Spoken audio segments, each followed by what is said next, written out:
I really don't understand the unique problem you're solving, then there's a chance that it's probably not going to be like a $1 billion business. Talk to as many people as possible because you're going to end up building something that you think is the most amazing thing ever. But when you talk to people, they're like, yeah, that doesn't solve anything for me. Hello, everyone. Welcome to Science VC, a podcast about Deeptech startups, venture capital, and more. I'm JP Orlov, and my guest today is Khoa Ma. Khoa is an associate director at Endless Frontier Labs, an NYU Stern School of Business program for early-stage science and technology startups. This program helps transform breakthrough scientific and technological innovations into high-impact businesses. Having participated in Endless Frontier Labs with my Khoa Ma, it was great to remember all the things that this program offers and also get fundraising advice from Khoa. Expect to learn why no idea is truly unique anymore, how to make the most out of acceleration programs, why an NDA is the wrong way to start a conversation, and much more. Khoa, thank you very much for being on the show. Yeah, of course. Thanks for having me. Excited to have this conversation. I wanted to start asking you about your career transition into Endless Frontier Labs. I wanted to ask you, what was the biggest mental shift that you had to do to become effective in your role? I went to school in San Francisco, Bay Area, Silicon Valley, everyone knows. So you couldn't really escape the tech world. Had an opportunity to really start early on with a marketing position when I went to Germany and was there for about 2 years, learned German and came back. And the tech bust that happened in early 2000 was recovering when I came back. And so getting that first exposure, a company I worked for brought me to New York and really, trying to find my way in New York at the time, like 10 years ago, over 10 years ago now, was not what it is today. It was catching up to Silicon Valley with just investment and what type of technology was being developed here in New York City. The going joke was like, we're the secondary city, even though like New York is New York, right? And so I was able to connect and develop a network of founders, investors, and really just learn as much as possible. And when I landed the role here at Endless Frontier Labs, looking at what leads and gets me passionate about working in a tech space is impact and how I can make that impact and open doors for people and really think about like the tech space where we're building things that are touching lives of millions of people. And so what can I do to be part of that conversation? And Endless Frontier Labs allowed me that opportunity, of course, under umbrella of NYU Stern, which is one of the top business schools in the country. When you think about kind of entrepreneurship, like NYU Stern may not land on that. So it's like, how do I now make an impact to really be part of the conversation? When people think about Stern, it is a great business school and also an entrepreneurship school. And so being able to take all my connections and the work and understanding in that space allowed me to come into this role to connect with founders like yourself. That's how we met, right? And so being able to do that and really think about what change and impact I can continue to make. And I've been here for 5 years, continue to develop that skill set and honing in more and like building those deeper connections. What's the most important principle that you take to evaluate the startups that are applying to EFL? Yeah, as you know, like the industry is very diverse, and sometimes like I always talk to founders, like if I really don't understand the unique problem you're solving, then there's a chance that it's probably not going to be like a $1 billion business in value because we work with a lot of technical founders, so sometimes it is harder for them to take something that's in research or lab and to articulate what's going on in the real world. But for me to have a conversation, I always start like, what are you doing? Like, what is the problem you solve? And I know everyone's like, I have a problem and I think it's great. I built a solution for it. When in that context, what I'm thinking is, what is this unique problem that you're solving that is potentially $1 billion. So it's really thinking about what is the problem that you're solving, and through the lens of that person I'm speaking to, what is the unique thing that they're building to solve that problem? Because as you know, everyone has ideas, like there's always competitors, someone's maybe doing the same thing, but from the focus and the lens of that person and that team, potentially like what makes that approach to solving that problem unique to them that I haven't seen, or it's interesting, and what's going on with the industry itself too. Talking about that unique problem that they are trying to solve, I'm sure that you get to meet a lot of technical founders that may not have a business background. I'm curious, do you think that mostly the unique problem is not that unique, or it does not have the potential to become a $1 billion company? Or is it maybe that due to their technical background, they struggle to communicate the uniqueness or the potential of that? Yeah. So I always think like I say this to my team a lot, and like the founders, that there's probably no unique idea left, right? And so it's the approach of solving that idea and like how you find it. And I think for technical founders, there is always something that got them passionate about building the product or starting to work and focus on the things that they're doing. I think in my conversation, I want to pull them back a little bit to remember that first day or that first aha moment that had, like, I discovered something, because that is the moment where that's their approach and that's the unique perspective of that problem. Because a founder can be working on something for years, months, weeks, whatever it may be, but they're so focused on it and they lose sight of like, well, I'm trying to do this now, I'm doing this now, and I want to like build this because I think is. But if you go back and figure out like that first aha moment, you're like, and when you discover something, there's something there, and that's the unique part that I want to uncover and have conversations about, because we can sit there and talk about the technical aspect of every problem someone is solving, but at some point it's like it's not going to transition into a business or thinking about how it solves problems for, I use the analogy of $1 billion business, but like thousands of people, millions of people. How are we evaluating these type of companies? And when in my role, I'm looking for big impact, right? And so, and what does that mean on different type technology, different scaling? It can mean very different things, but first it's, does that, if with the technical founder, can they articulate that? And if they can't, I'll help them be it. In the first corner, it's like, just step back. When you first thought of this idea, what was it? What was the problem that you identified? Because if you start from there, even with the conversation we're having, we can then say, I now understand your perspective of this problem. Let's take a look at where the market is right now in this space. Let's talk about where the potential customers could be, or how much money or funding that you will need to get to the stage that you want to be more of where you think it's going to be growth and scaling there. It's very typical to see technical founders get too into the weeds. Always, yeah. The other time, it's like finding the right balance. I think with founders, when I'm working with those who I know are very technical, I want to just start a conversation and be able to get them to a place where they're comfortable enough to just, at a very high level, what are you doing? And also listen to anticipate some of the conversation with people that they're meeting with, because you can have a conversation very technical if that's the type of person that's sitting in front of you. But if it's not, then you need to be able to like turn on that switch and say, okay, a conversation about my tech stack, how my material is growing in the lab may not resonate with this person, but this other message may be able to resonate a little more. They need to find, especially as a founding entrepreneur and founding person, like be able to switch that on and off in a really quick way. Or sometimes work founders like, I'm not the person to deliver this message. Let's help me find someone who can be the person to deliver this message. And I just want to do the technical things in the lab or in the back end, writing the code or putting the hardware together, right? Having participated in Endless Frontier Labs, I can say that it's a wonderful program. And I realized how selective this program is. I know that you both stats of the small percentage of startups that actually get into Endless Frontier Labs. Yeah. And I wanted to ask you, what's the number one thing that determines that criteria? What's the thing that you look in founders to accept them into Endless Frontier Labs? Yeah, thanks. Like when you guys were in the program, we only had 2 or 3 tracks. Now we have 4. So it's, when we focus on deep tech, digital tech, life sciences, and digital health now, which is the newer one, across those 4 tracks,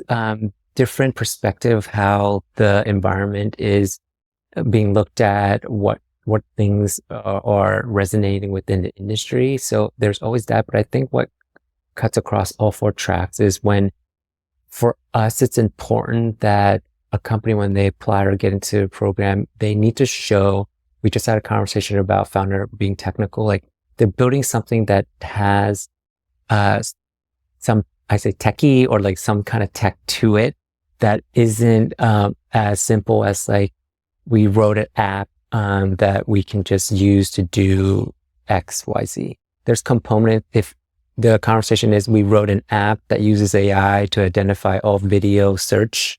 That's techie, for example. And so there has to be some kind of unique tech that's being built. And then the second part, and probably one or two, these are interchangeable. It's like when we're looking at the team, we want to be able to look at them and say, can this team deliver on the promise that they're making? Or do we believe that they have the grit, tenacity, or be able to the flexibility to go to a rigorous program like ours, take the feedback, take the things that really matter to them, and then act on them to be able to grow and scale? And so do we see that in the applicant, in the founding team? So I think there's not just one unique thing. It's like every year it changes. And I think that's the best part of what I do, is like being able to see technology and teams come through that has potential for growth and scale, like these big impacts, maybe not immediately, but 2 or 3 years down the line. And so it's technology, something really deep and technical that you have to build. And then the team, do we believe that the team can actually deliver on this? And everything else comes into play when we evaluate applicants and things like that. We take a look at what's going on with the industry, where the market is, and things like that too. But the first two is always going back to the problem solving. What have you built to solve that problem? That's has some meat to it. And then the team, do we believe that you can deliver on the promise that you're making? What's one startup pitch that completely blew you away? Because I work in deep tech, I like a lot of people, like I love really out there ideas. And so the more of those I get, the better it is. And so like, because it's opportunity, like I think I look at my role as being able to look in a mirror and get a sense of almost what the future could kind of look like. And that's kind of a unique position to be in, to be able to peek at something that, AI is everywhere now. But like AI 5 years ago wasn't everywhere. And like we always had the conversation in the background where it's like, what is it? What AI going to do? What it's going to do? And so the last pitch, I think recently, there was a company that was building, so in the climate tech space and new materials, thinking about everyday things that you use, like a fork and a spoon and a knife. You go into a restaurant, it's all plastic. Right? And what does that mean? How can we update that? What does that mean for the environment? What does it mean for the service industry? And so like this founder came in, solo founder, really looking at like we identify a material that can like produce the everyday item that everyone uses all the time. And you see them in the garbage, you see them on the street, but it's compostable, it's cheap. And their pitch to us was that when they came in, they had everything lined up. It was like, we want to replace all the plastic spoons and knives and forks in every restaurant like that you go into. And we're like, at cost, that's going to be the first question that a lot of customers and people are going to ask you about. How are you going to do that? And like they went in and showed, here's how we identify the product material that we can use. We already have partners with big brand names like Whole Foods here in the US. We have other partners already in line to take these orders. And by the way, we can make it cheaper or at price of plastics. Like, okay, well, you identified a problem, you solved it in a unique way, and you also identified customers who are willing to pay for it. And so and they hadn't raised any money. Like this was all done through just like their personal network. So I was like, how are you doing this? It was just that tenacity and the grit we saw in the founder that like showed the passion of what they were doing, able to identify all the avenues of where the technology can go without like, you would expect a company that said, we already raised their series A of like $5-10 million. They only raised a seed of like 200K, not even. It was just like friends and family coming through. And so now 2 or 3 years later, they have facilities here in the US, one in Asia, and they're scaling up to be this big company that is making an impact. And also it's just like an area that we're passionate about in climate tech is what we want to make an impact on. So it's the combination of a founder who on paper may like, you haven't raised any funds, you're promising to do this, like had all the answers, had done their homework. And also when you dove into the technical piece, had that answer for us too. So it was a good conversation to be able to say, do I believe the team can deliver? Yes. Do I believe in the product? Yes. Terrific. I need to ask you, what's the name of this startup? Plant Switch is the name of the company. So you can definitely go see and look at their, so the founder is really great. Dylan is a pretty awesome person to like work with and continue to stay in touch and really think about their next stage of growth. Having participated in Endless Frontier Labs, I think that we got a lot of value from the mentors that participate in the program. There Yeah. are world-class people there. And I wanted to ask you if you were to recommend people going through Endless Frontier Labs or other world-class accelerators, do you have any insights on how to make the most of these potential connections? Because sometimes it's Yeah. very daunting to get into a platform and see a huge list of experts and Yeah. not properly managed. Like, is it too Yeah. much to have one meeting with 20 people? Is it having 20 meetings with one person? Yeah. I know the answer is somewhere in between. So for a program like ours is taking a look at the conversation I always have with founders. So if you get into our program, the one thing you should do is like take a step back. Like, how did we start this company? Where do we want it to go at the time when we started? And what do we actually need? And be really honest about the conversation you have with yourself and the company and whoever your team is to say, what is it that we want to be and want to achieve? And Endless Frontier Labs is that partner to make sure that you get to that place. But it is daunting because you're like a lot of mentors, a lot of conversations, a lot of different type of feedback. And so when you have these conversations with your team and understand and get alignment on that, you're able to then really parse in and out all the different perspective from mentors that you're going to be engaging with. And so if they provide a different perspective than what you were thinking, I always tell the founders to be open-minded about taking that in. And I mentioned earlier in this conversation, it's like tabling what you don't necessarily need right now, but keeping that in the back of your mind so that in the future you may use it. But be open and honest about what is the things that can help you in the moment. And if so, you're getting feedback that may not meet that challenge in the moment, then say, hey, we would love to come back to this, but this is where we are now. And so being able to have those open conversation with folks who are giving their time and providing their experience to a founder is very valuable, because that's the tool sets that you need to hone as a founder when you go in the future, is having a lot of conversation, whether it's with customers or like future investors. They're going to be giving you feedback and giving you comments and giving you things but if you're just open about like, yeah, our product's at this stage right now, stage D may come like later, but B exists. And so for us to get there, what can we get there? And if someone's saying like, well, go to D, do this, well, how do we get from B to C? And if you're doing that and you're open about kind of the honesty where the company is and understand again the problem you're trying to solve, and be able to build on that problem, is managing that conversation. And one simple thing that I always tell my founders, like, if you don't have a newsletter that you're sending out quarterly or like weekly or whatever, it's so easy. Everyone has quarterly meetings. Everyone has meetings. Just type up a summary notes, like, here's what we did, and send it out to every person you met in your network, because you never know. And especially in that newsletter, like at the bottom, it's like, here's the ask. This is what we need. It is very simple. Like, I get those emails all the time, and like, I will opt in to reply back, hey, I saw you're doing this.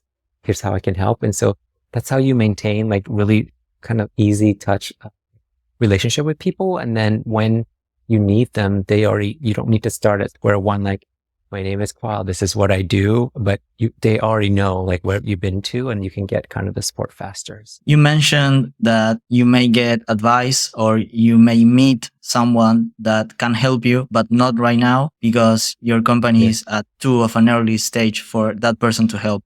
Yeah. I was about to mention, because the first thing that came up to my mind was it's not easy to stay in touch with people. And I want to thank you because you answered the question before I ask it, which is how to stay in touch with those valuable potential connections. Do you have any other insights on how to sustain this relationship in time? Yeah. I think like everyone you meet, it's like an easy we have the age of the internet and the age of the phone. Like, we have a phone, we have information everywhere, right? It's like that newsletter is a good way. And also like these folks that you meet, you're going to run to them again. Like, everyone thinks the tech space is like immensely large, but everyone essentially kind of knows each other. And so if you're going to conferences and you're going to meetups and you're like connecting with the community around you, you're going to run to these people again. And so it's the best way. It's like of course, connect them to LinkedIn or those social, whatever platforms you have. But a easy touch base is, again, like quick newsletter updates. If you already have like, you met them multiple times, if you're doing stuff for your company, like invite them to things. Or if you ever see them again, don't be afraid to like, oh, I only met that person once. Go say hi and just say hello. Like, hey, remember, like, this is what I've been up to. Like, and ask this conversation. I think it's those small conversations over time, especially in the industry that we work in, when information is changing, technology changes a lot. It does add up because people do remember who they're having conversation. And people, if you're trying to attract investors do remember, because that's their job, is to like, oh, I met this company 5 years ago or 3 years ago, to like, and where are they now? It's, as long as you keep that kind of relationship going, and just no matter how small it is, it's, you're going to see them again. You're going like, you'll be able to like tap them into a resource. Like, I met you a couple years ago. We were very early. Here's where we're at now. And they'll reply back and they'll have conversations. I think it's just some founders get intimidated when they're meeting folks and it's like, oh, I didn't get a good warm reception the first time. That's okay. Like, it's kind of like the nature of the thing, but like, definitely just keep them in the loop and see like, conversations continue to happen. I agree. And I also think that it's very important to know that they remember you and they remember where you were. So now they see you where you are now. Exactly. And they make this mental projection of where you will be in, let's say, a year or two. Yeah. So that's, as long as you keep those like very small, even small conversations going, they do like, even just like, even if they're not investors, like, if we stay in touch with people, our friends or family, whatever, it's the same thing. That's how the industry works, is they will be able to project like, or they introduce you to someone that can actually help you at the moment or in the future. It's like, I'm not the person, but here's the person that I know. Like, a part of my job is to do that also. It's like, I'm not the person right now, but this is the other person who could help you. Like, but if they're not hearing from you, it's like, that's why when, another thing I like always ask founders, like, when I get emails like, can you please introduce me to this person? And that's all it says.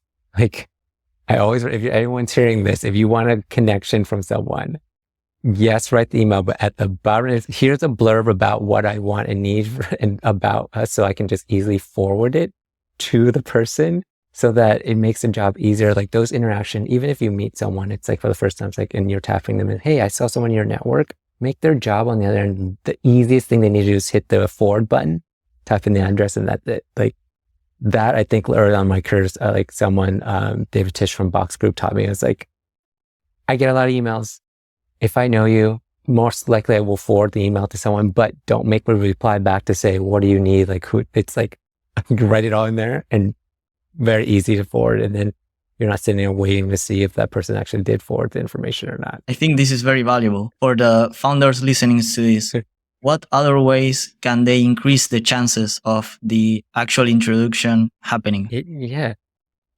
Warmly, it's always better than a cold. So if you see someone's connected to social and you're connected with them, it's like, if I get a random email in LinkedIn or through my inbox and it just says, I want a connection, and I don't know that person, the likelihood of me replying is probably zero. Or it's like, so if you're reaching out and being able to get the conversation, at least do a little bit of homework. Say, I saw you were connected with this person.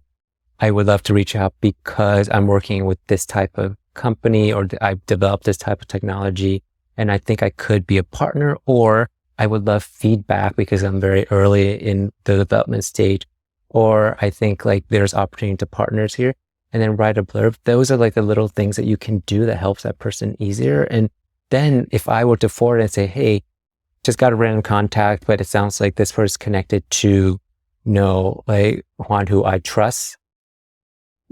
Someone in their network is asking for a connection. Would you be able to connect with them? Again, like, those are the easy things. And it's those type of, like, when you're doing cold outreach, try to find a warm, I know it takes a little time up front, but try to do that. Or when you're meeting someone, even when you go to conferences or like meetings or meetup and things like that, and you're just like, oh, there's that person that I've been really trying to connect with. Like, you're in the room already. So I think like have a really quick conversation and pull aside. Don't be afraid to say like, hey, just want to say hi. And I know a lot of investors just get pitched to right away. And then you just got to feel out the, like, don't start like, my name's Khoa, I'm doing this X, Y, Z. It's like, build that conversation first and say, I saw that you were made an investment in this company last round. What was that conversation like? And I'm looking into doing the same thing. Start somewhere where it isn't always pitching, because it's like meeting a person. It's not you don't come up to someone. It's like, here's what I do as their first thing. It's like, hey, how are you? I saw you at this and been meaning to get in contact, but you find ways. And I think it's just honing the skill set of not being afraid to talk to people, but then also when you're doing an ask, make it easier for that person to not say no to you, right? So it's like, what's the easiest thing? The way you approach it's like, hey, want to do a podcast? You send me all this stuff. I can book the meeting already. I didn't have to come back. It's can you send me your information? Can you send me more, the link to book, or what does it look like? So those things are really easy. When you make it easy for someone, the less likelihood they're going to say no to you. Yeah, hopefully my fundraising skills are translating into booking more guests. So thank you for that. Yeah.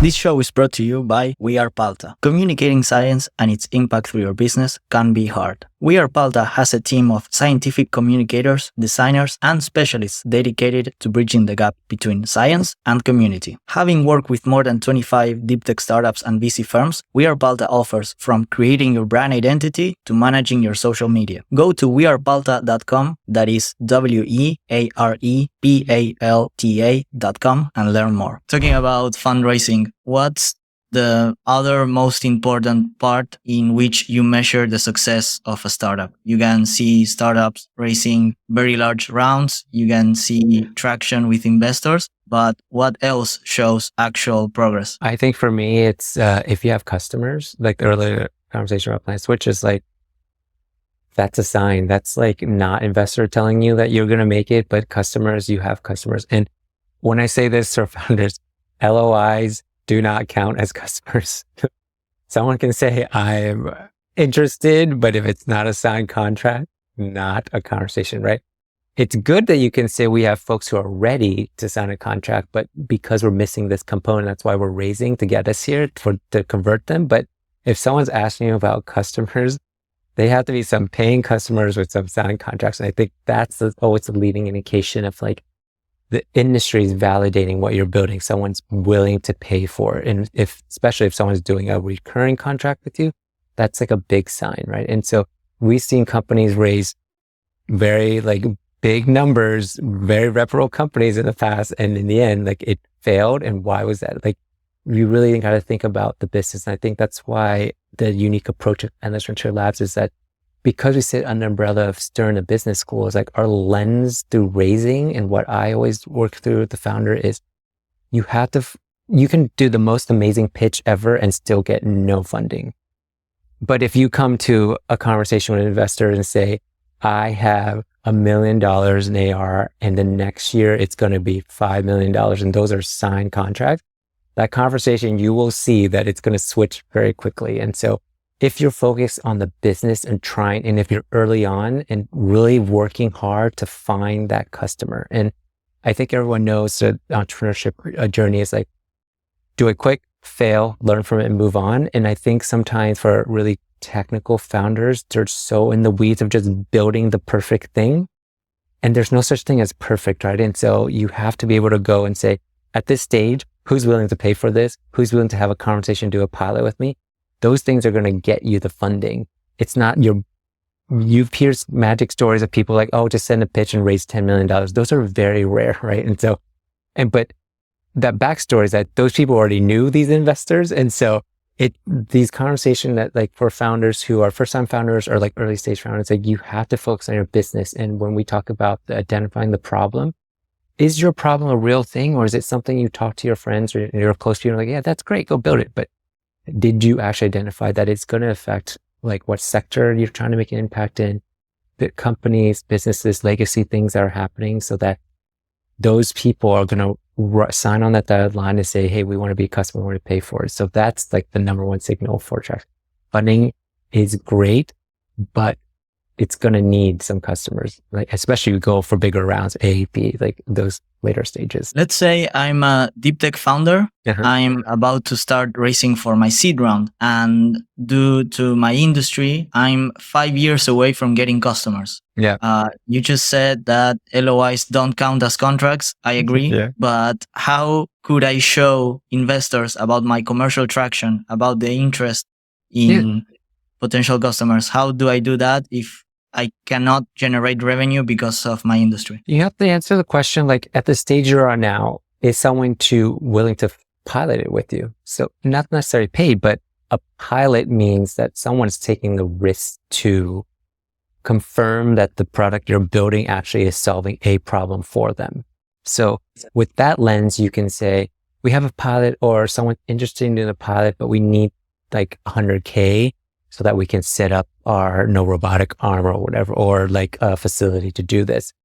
If you're showing those stages, like when we think about customers long-term, if you're very early, there has to be some signal into conversation. Or if you have no pilot and you're building something technical, I think a question always be like, sometimes the industry, there's like the mentality of like, I have a great idea, I'm not going to tell anyone. Like, false.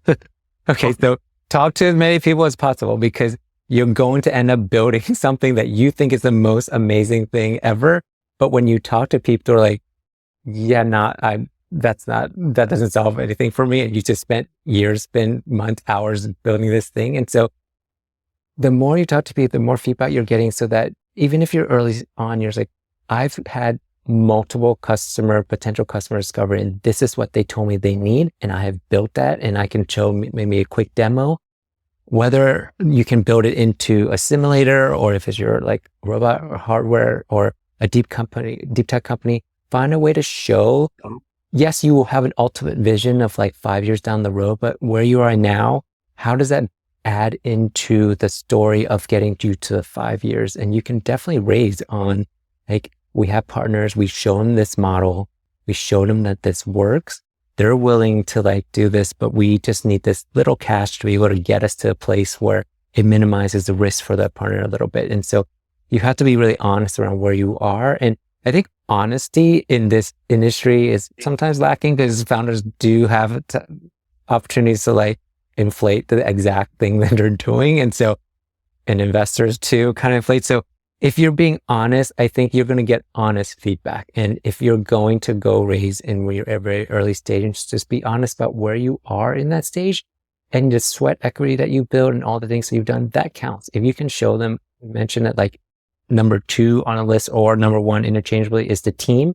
Do I believe that the team can actually build on the things that they're doing? If you're showing me that you built something using your sweat equity that's answering a problem that resonates with me, or I can understand it, then you can raise from that. And so, but as you get later and later, investment may come in, but ultimately at the end, this investor going to ask you how much revenue you have, what are the customers, and you need to find a way to identify those customers, potential customers, very quickly by doing these iterations or kind of failing really fast, so that you end up somewhere. It's like, we may have not found the 100% of where the customer is, but we identified 30% of it, and that's enough to be a market value of X. Yeah. How about we sit on the other side of the table now? What is the biggest blind spot for VCs when evaluating deep tech startups? I mean, investors just have kind of, the focused lens, and sometimes they're bound by their thesis, or they're bound by kind of what's going on with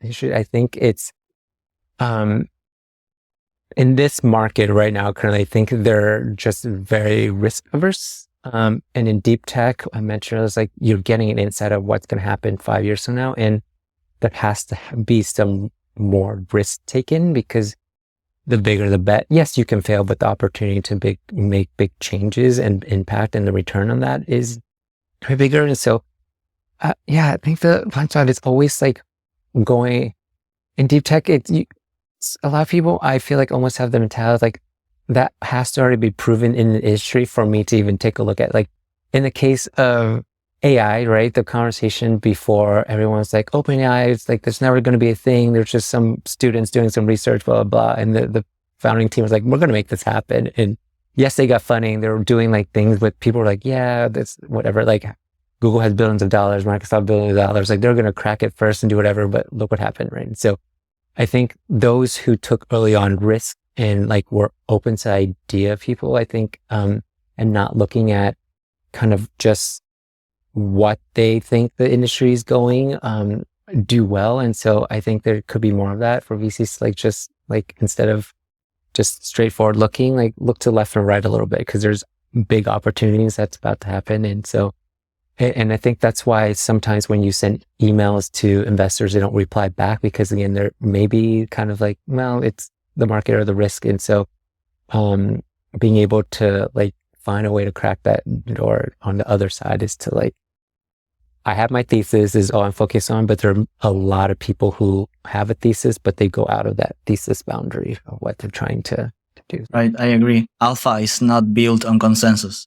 Yeah, I think it's the industry sometimes, like right now, the conversation the last few years is AI. Like, yes, we see what AI can do, but the potential of what it can actually do is not tapped into yet, right? And so, and not to mention right now, like, if everyone thinks AI is the thing, wait until quantum hits. And I don't think anyone's ready for that yet. And so we should be thinking about it now. And I think the risk and the bet that VCs need to take is like, make more of these early on bets on things like quantum, right? And not just, well, AI is the conversation, sure. But, and I know there are folks out there doing it, but they need to take like a big look at something like quantum computing, like just, that's gonna, and we think AI is the thing right now. It's like, and that's getting closer than we think, right? And so, like taking off that blinder is like, oh, it's like 5 years down. No, if you do investment now, you're gonna get a huge return, and it's gonna impact billions of people. How do you personally distinguish between science fiction and actually investable opportunities? I mentioned that I love like the science fiction stuff. I think you just have to like, people in the industry, like over time, just have a gut instinct or like respect, and their experience and use that. I think, like the conversation of like a very good case example, everyone wants to do like flying taxis or flying personal vehicles, but like, I love that through the lens of like, I love movies like Blade Runner and like those things, because I'm like, that's where like the future could be. And like people want to buy into that vision of like how we transport people. But I think if you look at that space in particular, like yes, flying taxis are great and amazing, but we have a huge logistical problem, especially in the US, like how we move goods and people. And so how do I look at that and say, yes, flying cars everywhere would be amazing. And like, it looks like the movies I love growing up, but realistically, like, what does that mean now? And so you have to be able to take a look at the fantasy and say, similar with the conversation I had earlier, I was like, what is your company able to do now? And so I have to ground it a little bit to say, if we do this, right, how is that going to be effective for like logistics, or what does that mean for warehouse? What does that mean for this? And that gives me a picture of this type of technology being able to apply beyond the fantasy of let me just get into a flying vehicle, but what is really grounded into what we need as a society and as like an economy, as like what the future looks like for commerce. And so really evaluating what impact can it have within the current existing system and pushing it into a future that I think will happen in the next 10 years. Like for Deeptech, we look 5 or 10 years kind of experience, because it does take that long sometimes, and so being able to look at from that lens. But I do love, like, if you have a wild idea, come pitch it to me, because I would love to hear them, because those are some of the things that can inspire someone else potentially, and or that person is driven by that mission to make it happen. And again, if you look at the team, it's like, oh, I believe they're going to tell me that they're going to build this rocket ship that can go to Jupiter or whatever, like, and making some random things up. Or like, I think that if that I believe the team can do that, then the fantasy becomes reality, because they're going to do everything they can to make sure that happens, right? What problem do you think Deeptech should be solving, but it's not getting enough attention at the moment? Oh, yeah, I think with At Illustrator Labs, we look at, for what we define deep tech. So AI is not considered deep tech in ours. How we look at it, it goes in digital tech because a lot of the technology coming out, the end solution is a digital product. And so for us, deep tech, there has to be something tangible and things there. And I think on the back of my mind, when I say climate tech, mostly everyone says that, yes, we should save the planet, do all these things, right? And so I think the conversation around like climate tech and like what that means for energy, the fashion industry with materials, or like discovering how like everyday objects that we look at interact with us and what that means for our planet. I think people believe in that vision and want to believe that, but I think there could be more risk taking in this space, but then also more investment in the space in taking that risk so that younger entrepreneurs looking at space can have an opportunity to really think about like that future that they're going to be living in, to be able to say, okay, right now, like this thing cannot do 100%. Like if I use an example of like the fashion industry, very high pollutant, right? Like everything that we do is, there are companies trying to solve like home techs using seafood waste to make leather, or there are companies like Plant Switch, I remember, just like material stuff. But in the fabric, like how can we grow galley doing lab grown cotton, right? And so these things will have a huge impact in our planet, but they need investment, because to compete at what we now have polyester and like plastic in everything that we wear and do, that risk needs to be taken so that 5-10 years from now, it becomes a reality that we're not continuing to produce things that continue to pollute our planet, or in the US get sent off to another country and that's their problem. And so like, we need to be able to come and really think about like, how is that impacting us? And there could be more investment in that.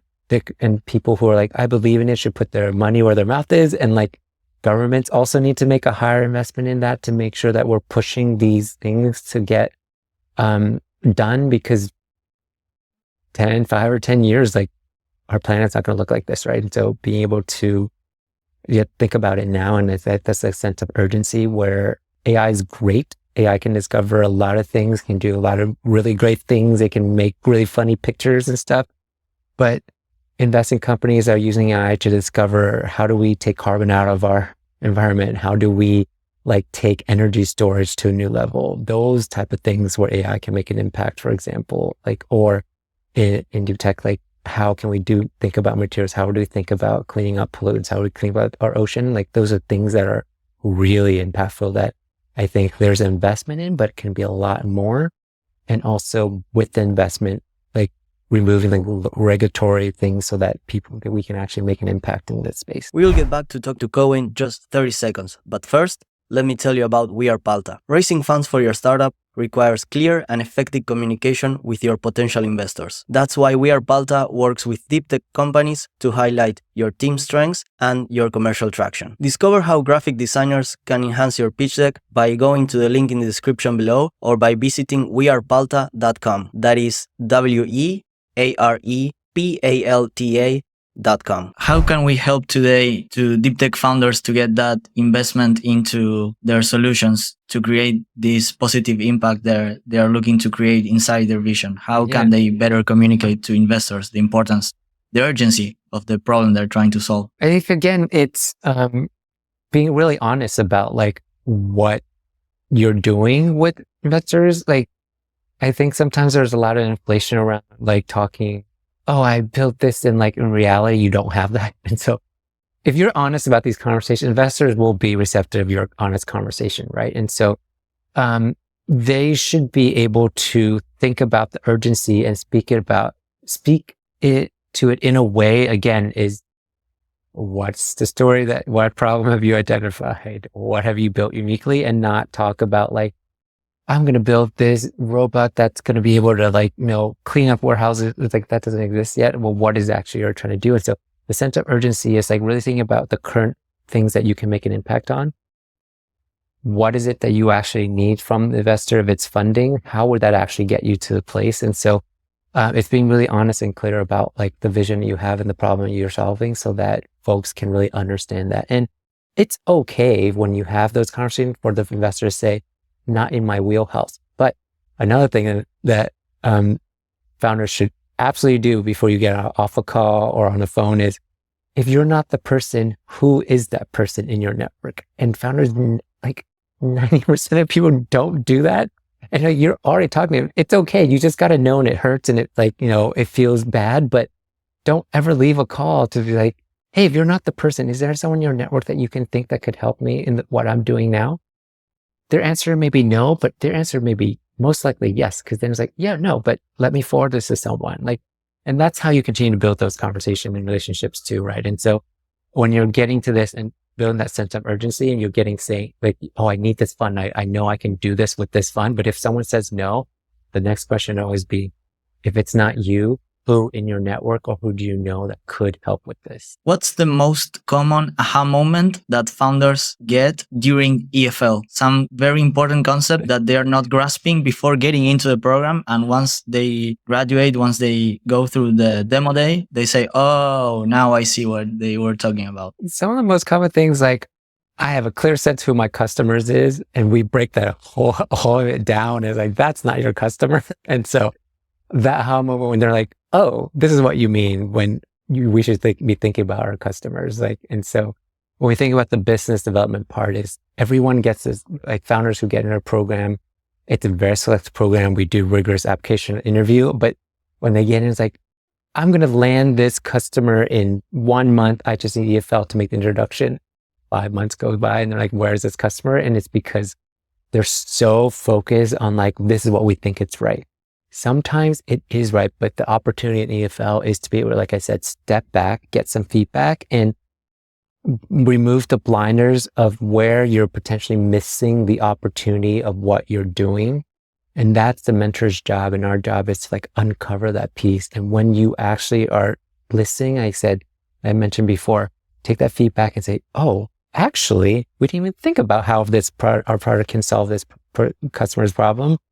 And by the way, that just uncovered like $1 million potential contract because we didn't even think that we could do that. And I think that's like the aha moment there. And through this other, and you're talking about, that's the business side, but to the investment side is the aha moment is just like them being able to open up and talk about their company in an honest way in these conversations that they're having is a learning experience that they take on to have more of these conversations with folks that they're meeting. It's not more of the like vanity of, my name is Khoa, this is what I do. It's more like, actually, this is where we have blind spots.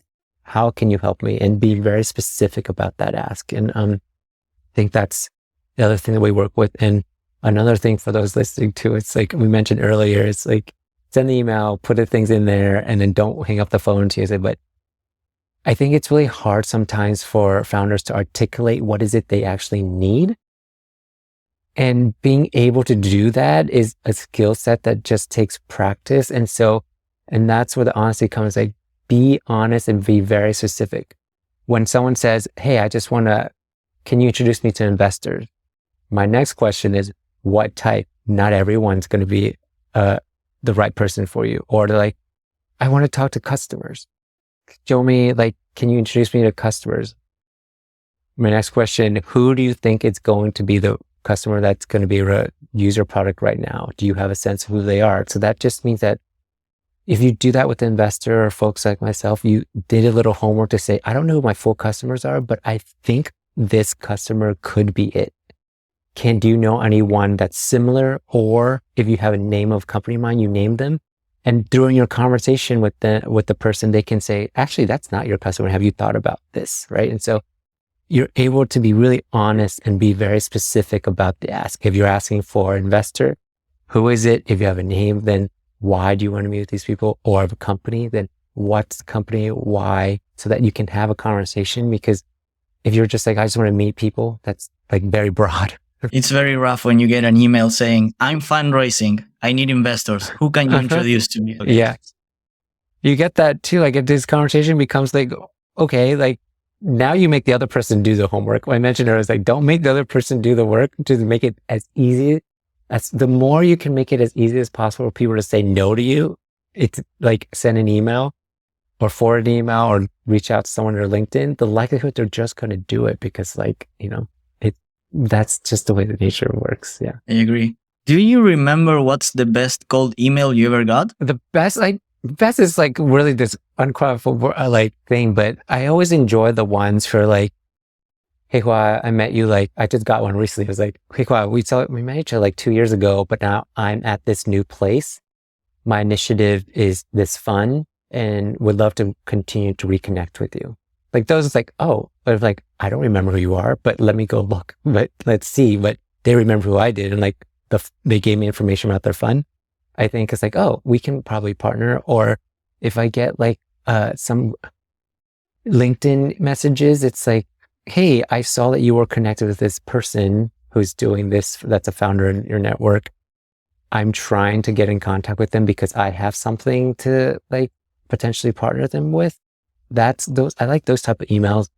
The ones I hate the most are like upfront trying to sell me something. And I'm like, yeah, no. Or like just, everyone gets these type of LinkedIn messages like, I'm from this. And do you want to increase your, inbound marketing by 100%? I'm like, I would never answer those emails. It's like, you never even like, what is the interest here?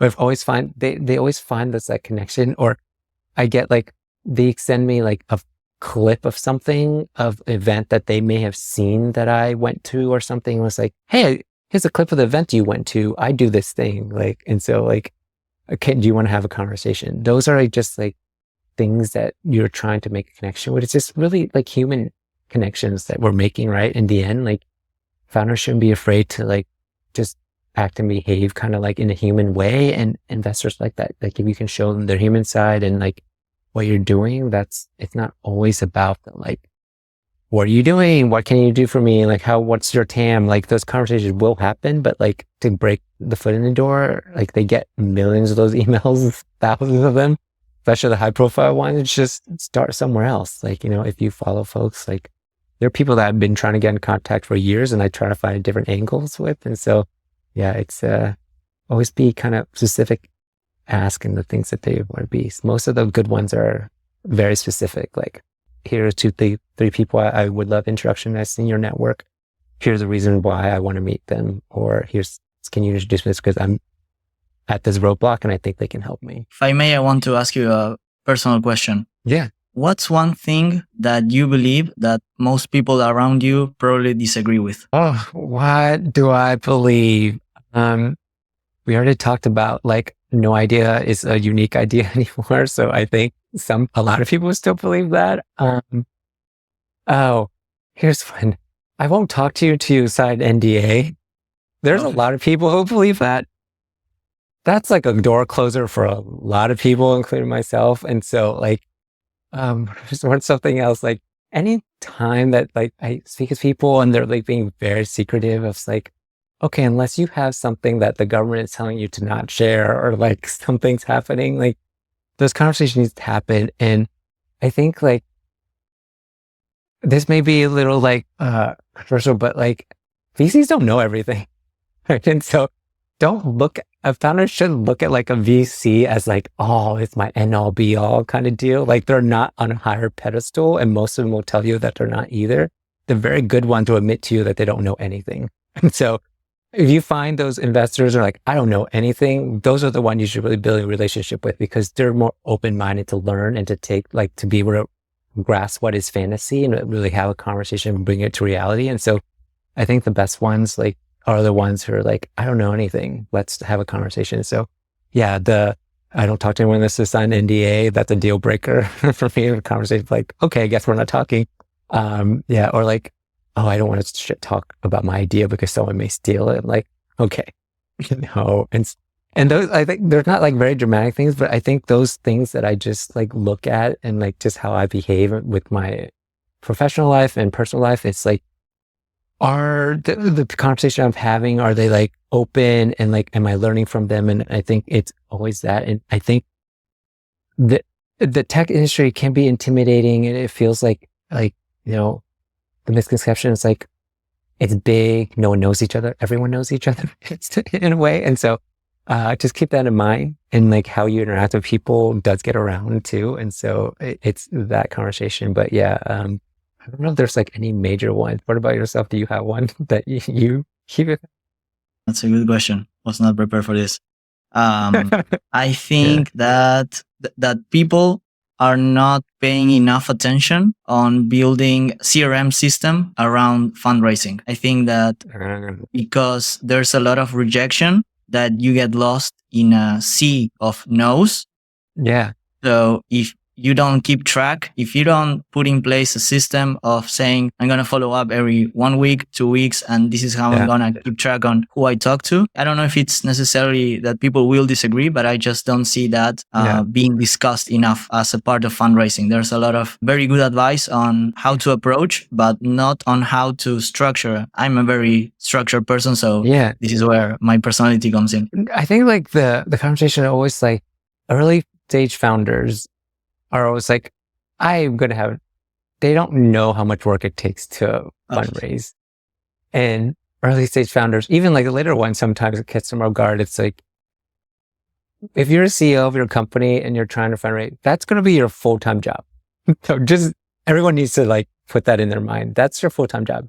Your job when you're fundraising is to network and, like you said, keep track of everything that's going on.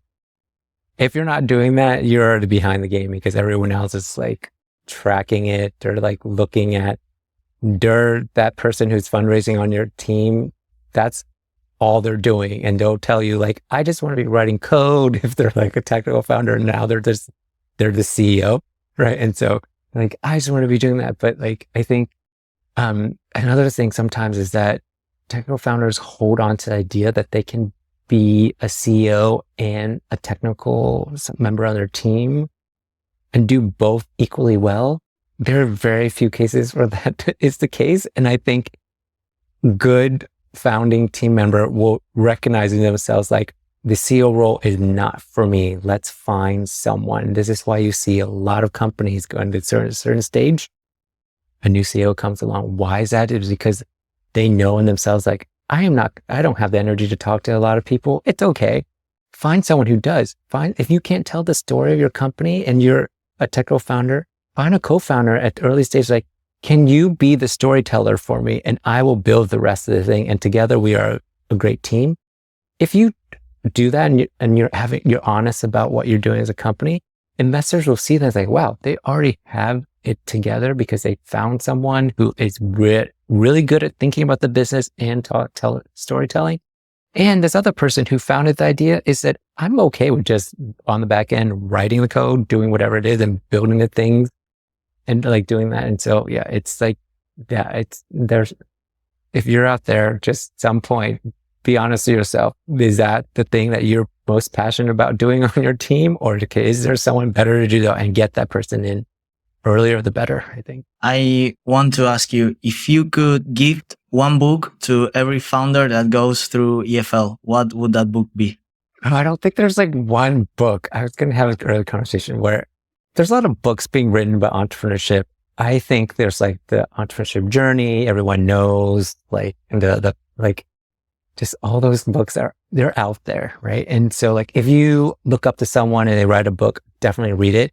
But my recommendation is like entrepreneurship is not written in the book. You just have to go do it. And if you're reading things, you have to go try it and do it. And being able to like practice that is part of that process that you're building, being creative, being entrepreneur. And that's the only way you're going to learn to fail. Failure is not reading in the book. Failure is failing. You know what it feels like. You know how to deal with it when it comes again. And I think like everyone, there's always those like top 10 books. Everyone's like, if you're going to be able to do like the entrepreneurship journey, like what is like all those things, it's there. You go like Amazon, whatever you buy your books, like, they're always there. But I think my recommendation is like, there's not one book that's going to tell you the perfect pathway to do it. Because if there was, then everyone would just be so successful and just follow the same path.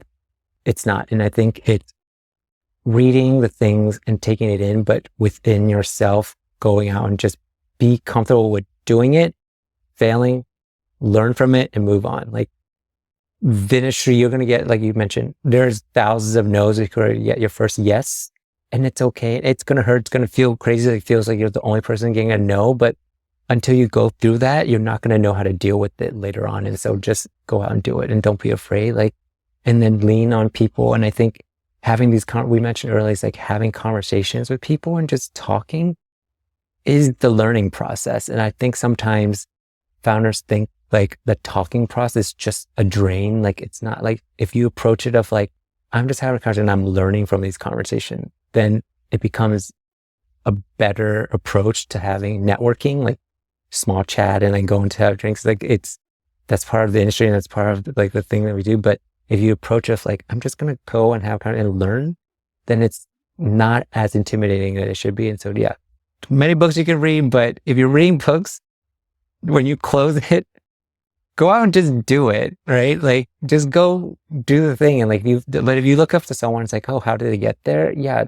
they'll give you certain nuggets of things, but like, go out and try those things. Don't read it and keep it out of your mind. It's like, oh, I read this thing and then not do it. But yeah, well, actually do it. I agree. What kind of startups should apply to EFL and why? Yeah. So if you're building something, what I mentioned earlier, is techie or has something that has grit or like a little bit to it, apply to us. If you are looking at a lens where you think you have solving a real problem, then apply to Azure Lab. If you are a type of founder that is really passionate about what you're doing, and have started something, but maybe unsure about what you're doing, come to us. We can help with that. And we work with pre-seed to Series A companies. So that's a very large gamut of type of companies that can come to EFL. But if you're an early stage founder, again, what we look for are those who have identified the problem. Are you the team to deliver on it? And if you don't know everything, can you be honest with us to tell us what you don't know so that we can deploy our resources to help you to uncover and like support you in the things that you don't know and get you to where you are? That's right. But yeah, the most important is like you have to build something that is tangible, techie, and like solving that can have major impact. I know I used the analogy of $1 billion problem, but like, if it's not even $1 billion, then what is it that you're doing that is actually adding to the tech ecosystem, and why are you doing it, and what does that mean? Cool. Where people can find you, connect with you, and learn more about EFL?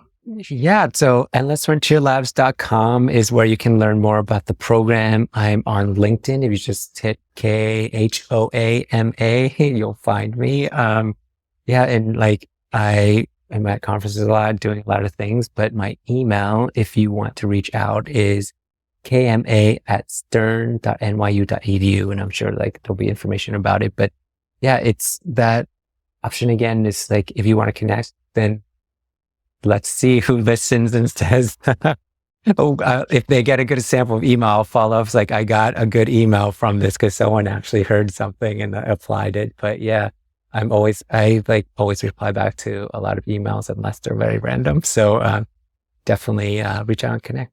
Absolutely. Let's hope they take in the advice you gave today, and let's hope they do their homework before reaching out. Amazing. Yeah. Awesome. You. So, Khoa, thank you very much. I really appreciate you for doing this, and all the best for you. Thank you so much. Yeah, pleasure. Thank you for watching this episode of Science VC. I hope you found it valuable and insightful. If you did, consider subscribing so you don't miss the great conversations coming up in future episodes. And if you're looking for more, YouTube's algorithm has selected this video for you. It's a great way to keep exploring deep tech and venture capital, so give it a try. I think you'll find it interesting. That's it for now. I'm JP, and I'll see you in the next episode.